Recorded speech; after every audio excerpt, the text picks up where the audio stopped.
this video, a remote user needs to connect to the office resources using dial-up IPsec VPN with FortiClient as the dial-up client. Let's have a look at the sequence of steps we will take to make it happen. On the FortiGate side, we will configure a remote user with a two-factor authentication and add this user to a dedicated VPN group. Next, we will configure an IPsec VPN tunnel with the predefined user group. On the remote user side, we will install FortiToken Mobile app. Then we will establish the IPsec connection to the FortiGate using the two-factor authentication. Please note that in a managed corporate environment, the VPN configuration can be deployed using FortiClient EMS. Let's go to the FortiGate now. Your FortiGate license comes with two free mobile FortiTokens that are already installed on the FortiGate. You can also purchase additional FortiToken licenses and apply them to the FortiGate. We already created a local VPN user and added it to the VPN group. Now we will edit this user and add a two-factor authentication. Enable two-factor authentication and select one mobile token from the list. Enable send activation code and select email. Enter the user's email address. The user will receive an email with the instructions on how to install mobile FortiToken app.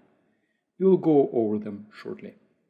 You can also use FortiToken Cloud subscription as an alternative to the mobile tokens. This is a service that's offered by Fortinet. Next, go to VPN IPsec Wizard and configure the following settings for VPN setup. Enter VPN name. For template type, select remote access. For remote device type, select client-based FortiClient. Click Next. Configure the following settings for authentication. For incoming interface, select WAN 1. In our case, it's the Port 4 management interface. Note that we will use the public IP address for this interface when connecting from the remote user. For authentication method, select pre-shared key. In the pre-shared key field, enter a value for the key. Note that the same pre-shared key will be used on the remote user side. From the user group drop-down list, select VPN group. Click Next. Configure the following settings for policy and routing. Select your local interface from the local interface drop-down menu. This is the local interface that will connect the remote user to the internal resources. Configure the subnet in the local address. Configure the client address range. This is the IP range for the remote users. We will also adjust the subnet mask value. We will keep the default values for the DNS server and IPv4 split tunnel. The Allow Endpoint Registration option is used when your FortiClient is managed by the FortiClient EMS. Click Next. Adjust client options as needed, then click Create. Next, you will be presented with a list of created objects, including Phase 1, Phase 2, address range for the remote VPN users, as well as new policy. You can see the new policy under the firewall policies. The policy grants access for the predefined IP pool to the marketing network. Next, let's go to the remote client. First thing we are going to do here is open the FortiToken activation email.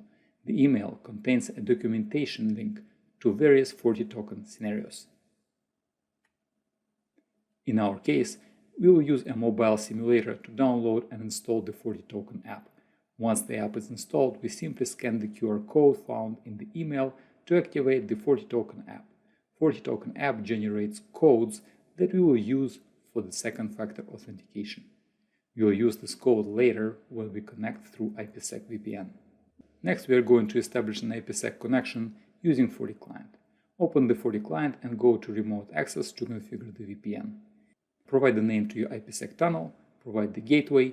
Note that the remote users will need a public IP to connect remotely. The pre-shared key is the same key that you added on the FortiGate side. Now our setup is complete and we can connect using a VPN. We will log in as a VPN user we configured on the FortiGate earlier. Because we have a two-factor authentication enabled, we will also get prompted for the FortiToken code. We will type in the code as it's generated on the mobile.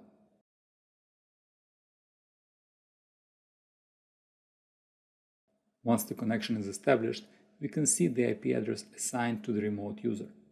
The IP address is from the IP address range we defined on the FortiGate when we set up the IPsec tunnel.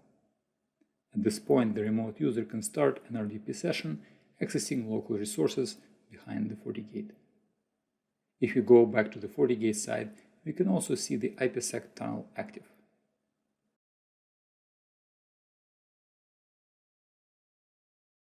And this concludes our video. Thank you for watching. For more videos, please visit video.fortinet.com.